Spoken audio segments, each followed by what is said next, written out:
Babillet vendu et place terminée. Oza lokuta moko. Bondi melangai.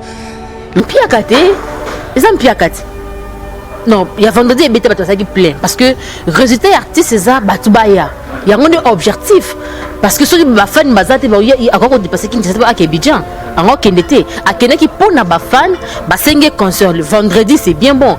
Ba fanatique ba yo la bonne musique à pas perve mais ça me se pose la question est-ce que producteur né ba yo qualité d'artiste Babillet vendu et place terminée. Babillet vendu et place terminée. Babillet vendu et place terminée. Oza lokuta moko. Donc babillet eza ko sila bondi melangai. Lobby fait rigolo na beta qui concert à 200 €. Bon mona ki ndenge ça le tondaki. Si ko le concert les allez à moins cher, ils allez à $20. Et les concert il y a 20 €. Donc c'est-à-dire ba yanké ba noko ba vraiment mi ba kozana kata concert aux abalu ko ça venir avec moi. Ça ba fan de ba baik le vendredi ba mama longate.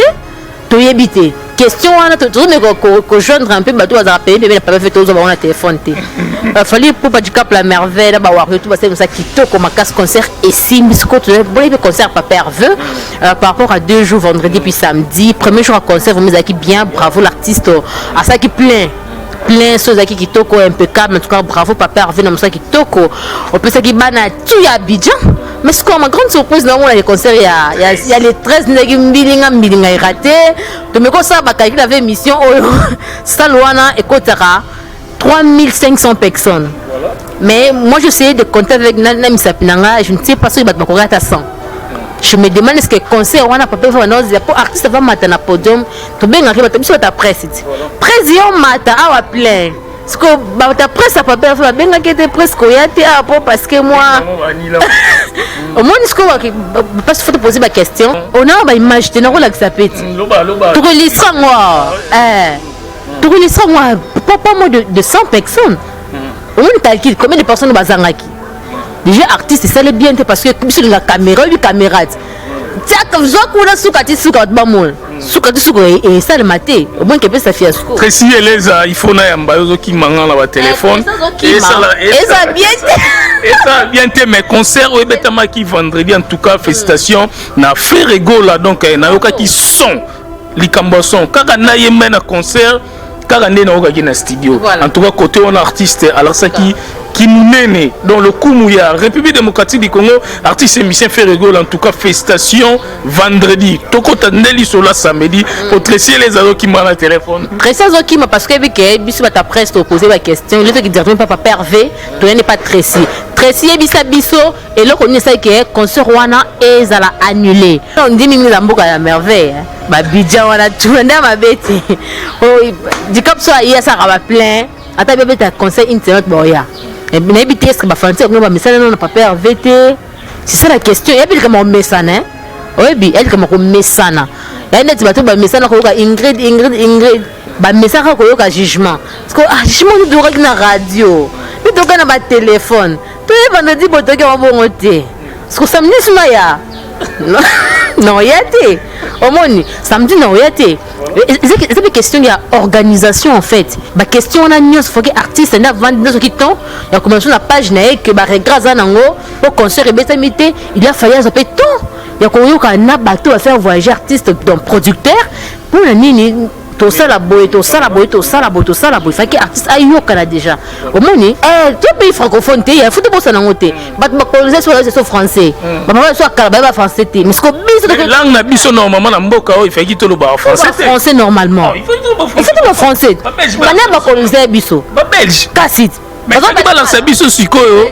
langue na bango wana la kosi bande Martin ba mon na France 24 et puis ça mbilinga té lelo au monde ils ont mis ça batanga té faut pouvoir le contraire fallait pouvoir le contraire ba vie mon pas le contraire ba 20 les bango ba français na bango au moins c'est surtout tout ça que monsieur qui papa Hervé Ferrego là moi ba faute d'orthographe en français wana et ça a bien été par rapport ba ni monsieur ba les kaka déjà ba français moi bien au moins on a le but que artiste va français ma bé mais il fallait prendre le temps d'être bien instruite pour le bango bien parce que la personne qui te reçoit na plateau na yalo français ya bilinga la kutu te lingala a salon parce que akuma ko yamba musicien congolais omoni mais déjà langue na lobaka eza français donc biso mpe akoluka mama mine le succès satan mpe na tout pour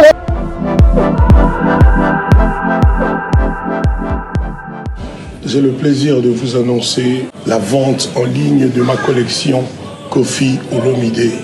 C'est une collection tendance urbaine chic. Sera composée essentiellement de coton bio parce qu'on a privilégié les matières qui respectent la nature. D'où est venue cette collection? L'idée est venue de My Rock Attitude, c'est-à-dire des jeunes créateurs de très grands talents qui ont été séduits par mon parcours de chanteur et qui sont venus vers moi. J'ai spontanément dit oui parce qu'il y avait tout de suite l'amitié, la sympathie, il y avait une fluidité incroyable entre nous. Je suis ravi de faire cette expérience et je sais que notre chemin est très long devant.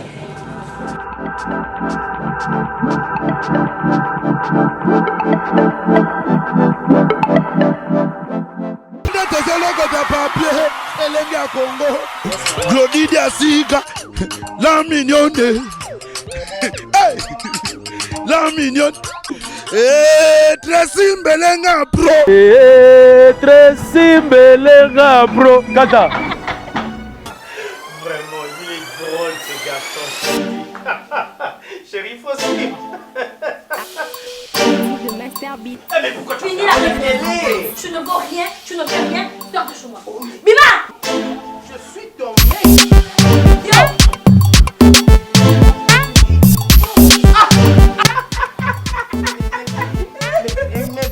Mais pourquoi vous rigolez? Mais pas que je t'avais demandé de partir. Qu'est-ce que tu fais ici? Qu'est-ce que tu fais ici? Chérie, hier tu disais, tu donnais des éloges. Mais c'est toi qui as fini toutes mes forces, chérie. Allez, je suis là. Tu ne vaux rien. Je vous envie. Je vous envie, mon amour. Chérie. Oh, mon ami. Voisin. Mais voisin, entre nous soit dit, mais coloniaux na mona kona mwasi na yo ya munene, bolekaka pourtant yo za nzoto mike, excusez-moi. Bolekaka toujours en harmonie, boza koseka menga, mwasi na nga, quel que soit munene na nga, awuti ko benga na ngai libanda. Je sais pas, c'est quoi ton secret? Mon secret n'est pas vraiment un secret. C'est un secret de Polichelek. Contrôle technique. Oh, contrôle technique. Contrôle technique. Oh, bah c'est un ami tout kayango. Contrôle technique fait à base de plantes naturelles, moringa, tangawizi et aloe vera. Contrôle technique et bon d'ici les bananes.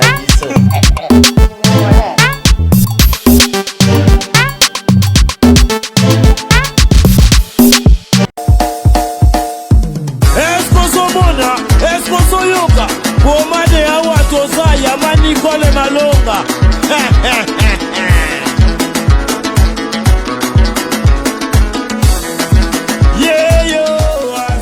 Salam moi si Azana Kibombi Nishima. Oh yakani Singapore vraiment manebinwe. Azaya Kotonga, Azana 3 chambres, salon, cuisine, na salle de bain. Ndeko mwasi pe ya mobali na Europe, Afrique, Amérique, Asie, ti na Océanie, lamuka na pongi, tika masolo ya balabala. Mama Nicole Malonda apesi makambo. Pomade Awatoza, portion magique faite à base de plantes naturelles et Pomade Awatoza epesi solution pour na masolo ya kovandisa taille ya ba maman. Volant hydraulique epesaka deuxième regard. Pomade Awatoza ezotondisa tolo ya ba maman avec souplicité, veut dire oza sambanda. Pomade Awatoza ezopesa vitesse na grossissement ya partie intime ya ba papa neti na film. Une seule référence. Soba portion magique na yo. P naturel na www.awatoza.store. Keba na ba site ya pirate. Bazolanda, Bazoluka Baïba, Melou Vunu Nabau, Pomade Awatoza, esangisi mundele na moindo. Merci ma darling. Merci ma darling. Awa toza.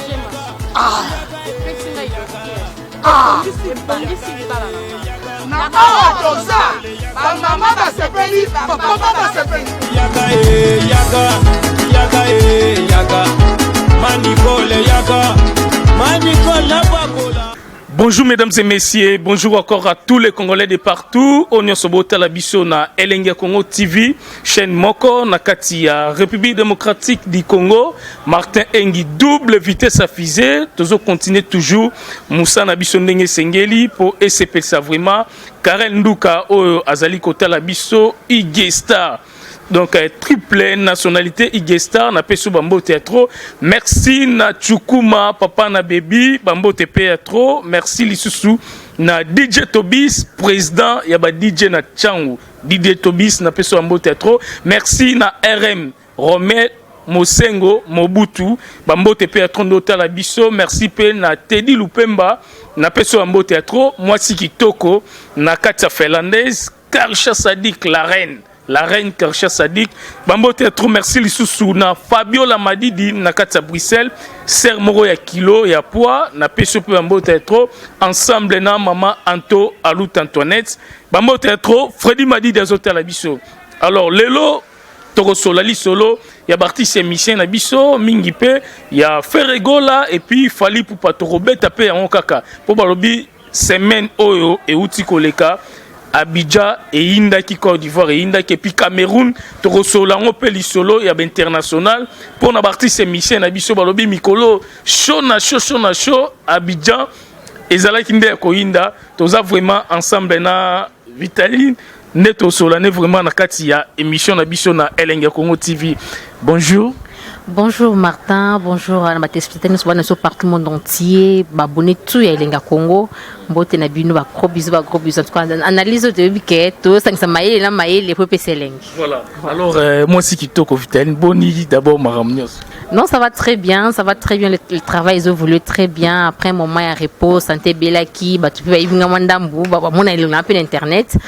En tout cas, tout le matin un repos, mais tellement le travail oblige, tout ça comme ça na biso et plutôt il a bah téléspectateur na biso bah nouvelle au été parce que devoir na biso ça informer bango comme on va éviter bah ben quand tu vas raison mais pour éviter photo qui t'a na territoire kondoli to me libi en tout cas mbot na bino tout bota biso. Alors merci balobi internet spécial koinda balobi mikolo be mission eza tellement ébélé oh vraiment tozali ko sala pona SCP ça vraiment bande ko tout bota la biso Tracy Mbelenga pro Glody Diasuka la mignonne balobi Elenga Congo TV toko tano na kati ya mozindo ya masolo na biso po et ça la moi bien pour baloba il faut tolobe la actualité ya artiste émission na biso même Kofelo Mide akendaki na niveau ya Tanzanie Fali Pupa zaki na Cameroun Ferregola na Côte d'Ivoire na Abidjan toko tana masolo ya artiste émission na biso po polémique biso tozana ngote mais tozolo bakaka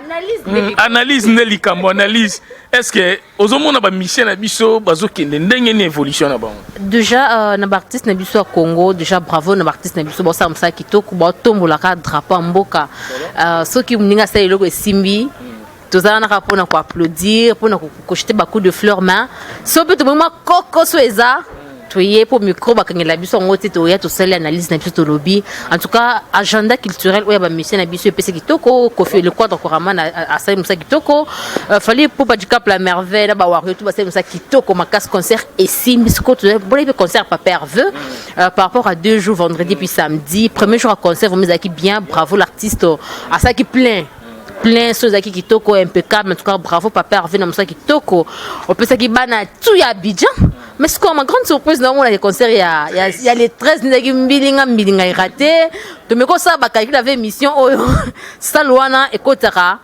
3500 personnes voilà. Mais moi je sais de compter avec na misapinanga je ne sais pas si ba ko à 100.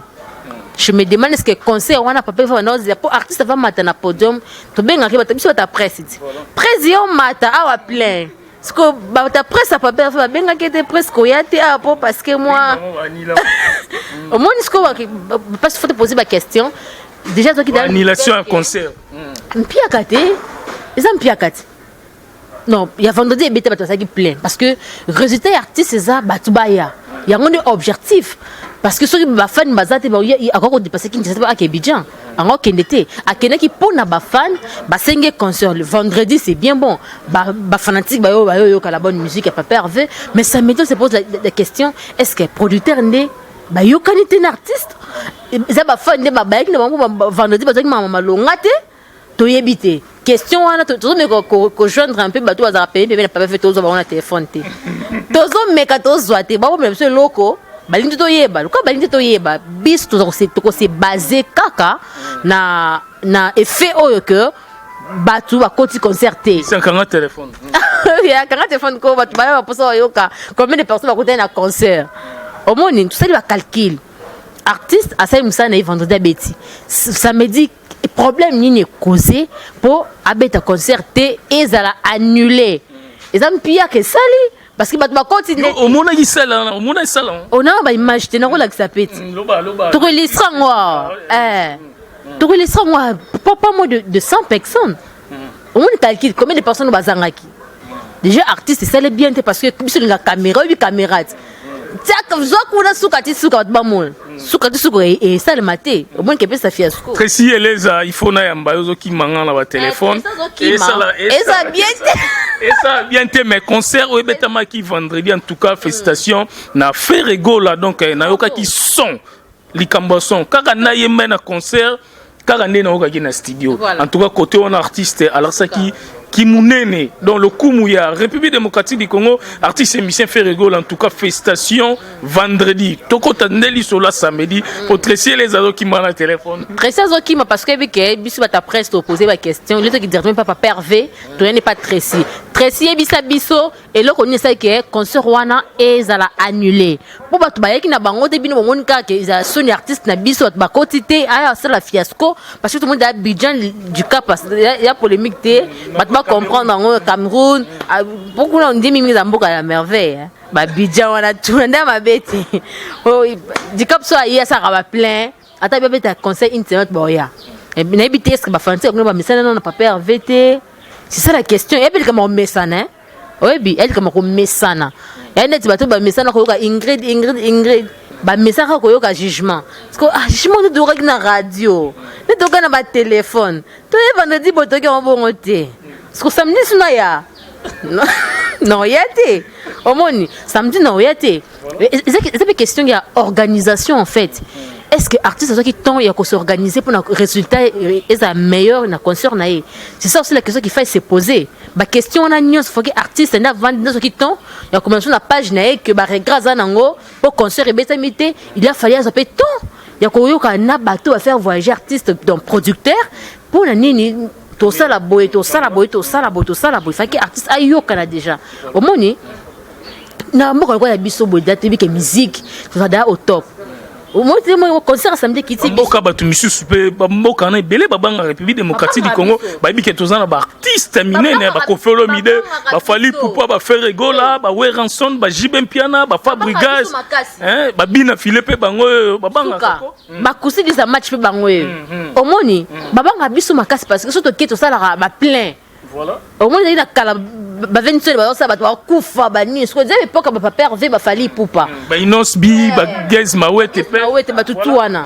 au moins c'est époque ce que déjà ndenge ba mususu déjà ba memela ka biso ba Fali Poupa ba le gros ba le grand mopao ndenge ba memela ki biso déjà musique déjà likolo ça fait papa avait pas dans likolo wana parce que par rapport au concert à samedi papa va mettre un peu ko pour ça analyse nanga ils ba propos nanga album et ma harmonie yango ezoli mais on dit moi générique c'est depuis moi genre générique vient par rapport nous de la papa Hervé générique n'est ma bête ndenge justement la générique papa Hervé ne ba générique bêta générique à touro yo moi tout cela qui on a Tracy pour la promotion des alaki mais bah ça va tout pour harmonie déjà et zoana makambu donc c'est ça un autre alors nangina tout nos questions moko par rapport à artiste musicien na biso tozara na valeur partout na mboka libanda omoni mboka na biso tolobaka français Et puis à part compter la langue nationale, biso Chiluba, Tikongo, Lingala, Kiswahili,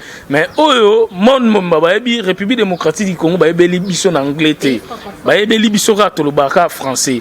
Alors le lopé, to comme on a vraiment parti ces missions à biso, ceux qui bimi libanda, même à niveau de France, même partout, comment ça peut émission, interview journaliste et libanda quand même, na ebité yo zo mona ngondenye nini. Parti ces missions à biso to zo mona quand même, bimi libanda komi ko s'exprimer peu interview na en français, mais awa to mona ka bango pe trop ezara moi lingala.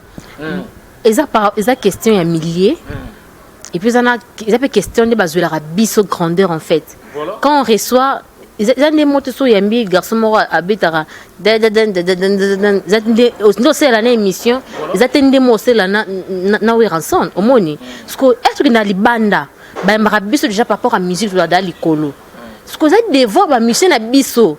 Au moins déjà c'est bon déjà fallait pour pas rôler quand l'émission de la merveille déjà côté français déjà à Bongi c'est impeccable. Donc nous ce que on a déjà dictionnaire bah tout le monde et là, c'est très important. Il faut tous arrêter zinga na batamaï.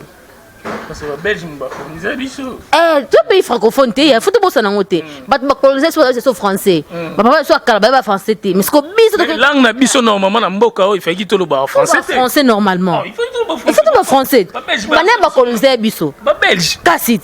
Mais ça qui balance biso sikoyo langue na bango wana la kosi bande. Martin. Eh ben mon ami na France 24 et puis ça mbilinga telelo. Au moins nous aura pas misi batanga te. Faut prouver le contraire. Fallait pour le contraire ba vemo pas le contraire ba venir le bango ba français na bango. Au moins c'est chose tout ça que misi ba qui papa Hervé Ferrego là. Moi ba faute d'orthographe français wana. Et ça a bien été par rapport ba ni msu ba les kaka déjà ba français moi bien.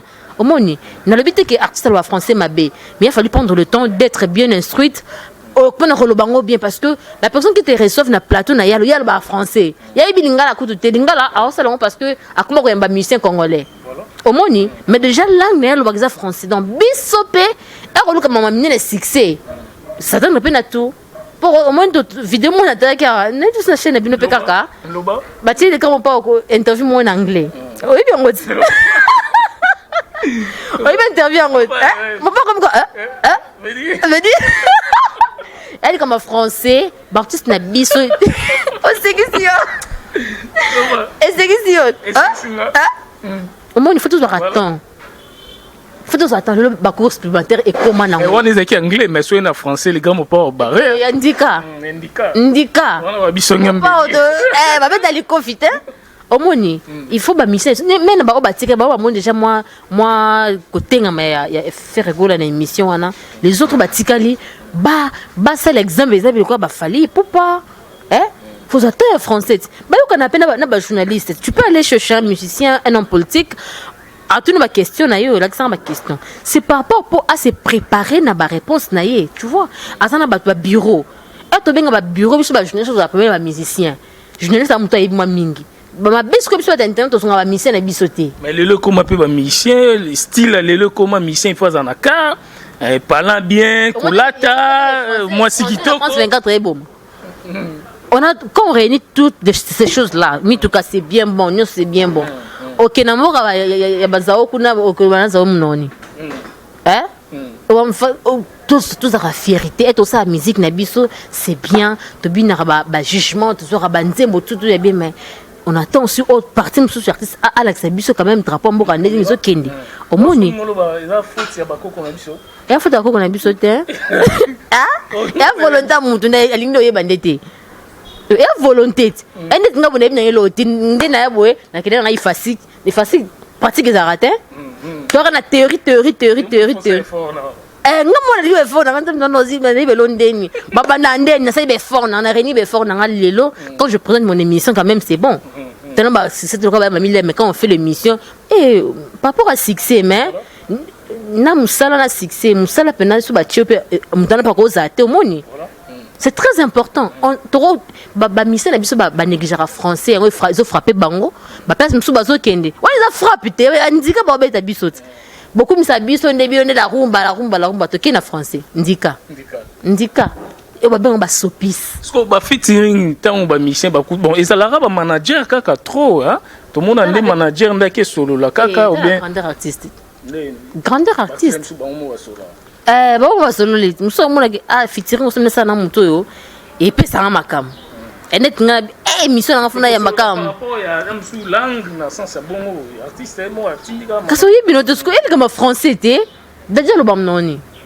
français parce que pour une collaboration d'aduna handicap et simba bien makasi pour français oh ngana ko ngati ngibala lo ba anglais to ya yo lo ba nginga sa interprète yo so venga j'étais interprète j'étais parce que j'étais manane ya interprète to ya mobile na ngango c'est pratiquement impossible il faut ba mission na biso bo revoir musique c'est bien bon ba featuring nous sommes à grandeur artiste na Kenya est-ce que osa limiter peut-être na langue au moni osa limiter makas limiter pena nigérien mo boyer à sa featuring c'est bien bon a bien anglais la français est-ce que il a Congo français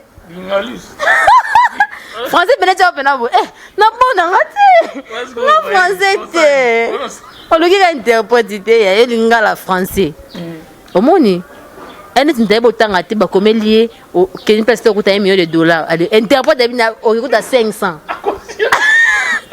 français c'est très important l'artiste congolais na biso ba yekola français et ça très capital et c'est le moment qu'on néglige parce que musala ba sala o yima bango partout et c'est bango partout ba rencontrer ba tu ba jar nyonso lelo komi na niveau vitesse android et musique papa kali ba sala to ebi voilà musique papa le tumba bazala ngote papa le tumba reva fidiri na daju na ba mettre Gims fidiri dans la mettre Gims c'est bon déjà la musique a winga kala il y a 4x4 il y a pas de binges ah papa chéri ngote musique à lelo peut-être musique té il y a ba 20 soni il faut tout la vérité musique à lelo et musique ba oui raté et musique ba il y a ba fali ba innocent il y a baba PRV mais bon ba na niveau baba grand il faut il faut respect belé ba na niveau bazawana ba lekinde bazokoma place bon bazali ba papa et relève ba papa mais ce que recherche il faut za belé recherche na français na kati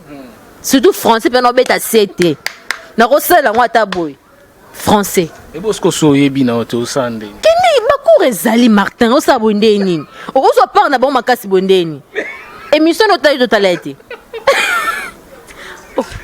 tia na ne mabete pour comment que album mabe émission wana o taille de talete tout à l'heure tout en bas commentaire mais aloba c'est très bien Lila mais c'est bien bon pour mes amis au moni artiste déjà mais au moni artiste déjà yo kan artiste bien artiste ça déjà yo kate artiste ça déjà n'attend au moni il faut to féliciter un peu l'artiste parce que quand même ça va au moni mutumo malgré berere cause pas artiste nyonso mais quand même déjà ceux qui oso défendre mboka na yo na ba interview ya bongo na ba plateau ya bongo na ba mission minene bongo quand même au loba en tout cas ba félicitations na bango nyonso c'est bon déjà on a artiste na biso c'est bien on ça ça qui tourne ma case mais comme ça le billet moi il va s'exprimer bien elle est ngala moi qui toko boy kana mika la personne ndeni on essaie nga moi genre na côté lika yusuko elle essaie nga leti moi genre elle ti boy nga mon ami ba nga moi si qui toko ma case matata la tambazi to batanga pe bakolo français ba yoki makambo bakanga nkomo bakanga komo bakanga ti bakanga ba pona misa français ponga ko sa liste misa français to ça bena ki to makasi ya wow ba miso ba français très bien on va faire ça va dire on va dire comme toi jeter français pas va dire indication éviter que émission te ba va ça ba la liste on va vieux par rapport à ma vie mais les deux d'abord innocent pardon mon papa avait un concert OK là on va faire ça sur l'année bien va moi c'est quand mon quoi bongo sur la papa avait bien tendo na zone chance ko na papa avait teint ngana ça musana je fais la chronique musicale je fais la chronique je suis journaliste, je fais la chronique. Na passé na ba école Pambaté pour faire des analyses. Quand il y a une chose qui ne marche pas, toroya tokoloba. Comment on est déniné ça ouais na tika vonte na ndolande là-bas. Non non na makasi. Au premier français mabe toya. Toya makasi to katara partout na ya français mabe wana. attaque on attaque et ça biso bien mbote la dit visi mbetenge vous faites des visi mbetenge ya audio clip n'est-ce pas ce qui toko boye ya vina ya vina biso Albert Mboyo et Kofo choué mbote tout gérant Kali voilà merci beaucoup voilà ma bête na contre papa RVT a bête musique kitoko a succès na mais français ndé et ça biso moi genre on peut pas s'évaluer la face français ne sait pas moi genre na concert à samedi un piaka c'est moi parce que là on est comme si na tangi na page à papa Hervé a remercier ma fan Abidjan à l'occasion de ni les artistes ceux qui problème mes alliés il faut qu'on commence c'est ça qu'on fait dans calmeté un des timboka ceux comme une crise ou bien là comment il faut président de la République alloba quand même tozela alloba les appels n'engé concert en les quitté mon message aux artistes artiste mnene ya mboka na biso merci ya ben o le na mtiba na remercier ka prochainement na ko ya mo sona beti bongo te prochainement ba ya mbangati mais ba sopisinde artiste na biso ba sopisi il fallait pas papa va comme na page na qui je remercie les fans ba français wana non ya ngote pour ba sane msa ki to te bon ba plus du cap la mer ba sala ba plein ba musicien ça musicien pour ni ko pona za ki to te ya ki to ta musicien ça musicien die ba mboko na yakuna ba ça on dirait ba plus ba tout le monde pona ba musicien na bango omoni mais on dit que babanga biso babanga artiste na biso babanga biso makasi voix wana artiste na biso ba bimisaka papa avait un grand chanteur omoni papa avait un grand chanteur papa avait un grand chanteur azan ba composition et kitoko makasi mais concert samedi et fouté tu es tous la papa avait na retour tu éviter jour ba journée retour pan ngala ke la nanji tenga conférence tenga ko denjili yo osela retourner non c'est retourner makasi ngana la nanji no benga yo so je formation que on a butu aya 10h da 20h yo ba benga no te ya ba benga na te nana carte na presse ba benga non la sabango non la sabango pour ni ba ko sur artiste na biso pour ani vraiment te na CPLT oh pour ani rap ma ben artiste na biso non papa en fait quand même pété non ba jugement et ça c'est bon sous générique de moi je bosse pas le générique mais faut boya quand même bah c'est des bons points yoko maman merci mesdames et messieurs voilà Elenga Congo TV Martin Engi double vitesse à fusée toza toujours qu'on continue musana biso ndenge sengeli ensemble na Christian Manza toza wana vraiment donc wazana sima caméra réalisateur donc merci vraiment Tracy Mbelenga pro Glody Diasuka merci na Mati Aluta Mulumba na kati ya Belgique na PCOP bambote ya trop Freddy Madidi Patiki Kate bambote pe ya trop na PCO toza toujours ensemble alors on a évité message no groupe c'est suka na bande nyonso o bazui vraiment t'es un kolanda biso moi bambote pe ya bato ça bien maintenant bo ando pe ce numéro de téléphone yo po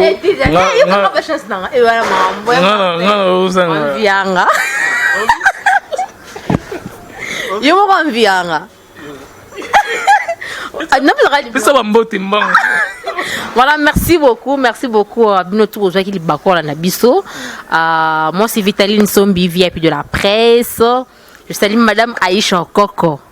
Madame Mbotemingi na Glody Diasuka la mignonne et Tracy Mbelenga pro abonné tout ya Elenga Congo Mbote na bino en tout cas pour notre soutien pour soutenir chaîne en tout cas et ça il y a parmi ma grande chaîne surtout dans le monde internet quand même tu envie à bino ça la biso pe bien côté la bino Kalate Vitaline Kalate Soloro Kalate Elenga Congo TV Kalate amen nandimi ya prophétie prophétie amen na c'est maintenant ça ndetindi na c'est amen Glody Diasuka amen Glody Diasuka na amen Tracy Mbelenga amen na kangina misu amen Tracy Mbelenga c'est un peu merci Martin Obanda Kalate Katia na fragile merci beaucoup à vous tous merci beaucoup Chancelvi Sombi mais c'est Dieu Luke depuis le Canada voilà ma partenaire vraiment son biso makasi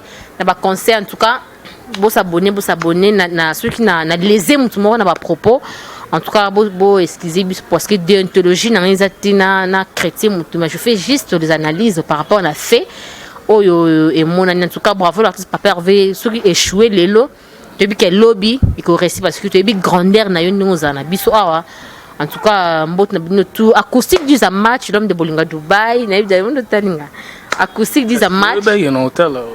Acoustique du match, bien on a Bolinga Dubaï, merci beaucoup aux artistes congolais na biso, le croix de Coraman pas Zoya, tout officiel de Vix Mbetenge, mbona bokiti nani. Merci beaucoup, moi téléphone a fait ça. C'est autant là. Plus yom do commandé des plateau na yo. Plus 243 81. OK, on a besoin de dire ah. Plus 243 81 41 92 551 plus 243 81 41 92 551. Je vous aime, comme a dit le coach. Bientôt au monde, en tout cas prophétie. Prophète Nabi, en tout cas. T'es Wario. Yo Wario. Oh privé. Bah tu vois t'as ça bien bon tu es vu. On le biloton. Yo no benga prophète. Na binga prophète de Nilesté. Comme ça bon. Prophète baba de Nilesté. Yo prophète c'était. Oza prophète nangat. Merci Elenga Congo TV, numéro na ngai WhatsApp ya ngwana. Bobenga ndenga isa bien. WhatsApp ya ngwana. Obetandika ya. Obetandika. Ke bobenga.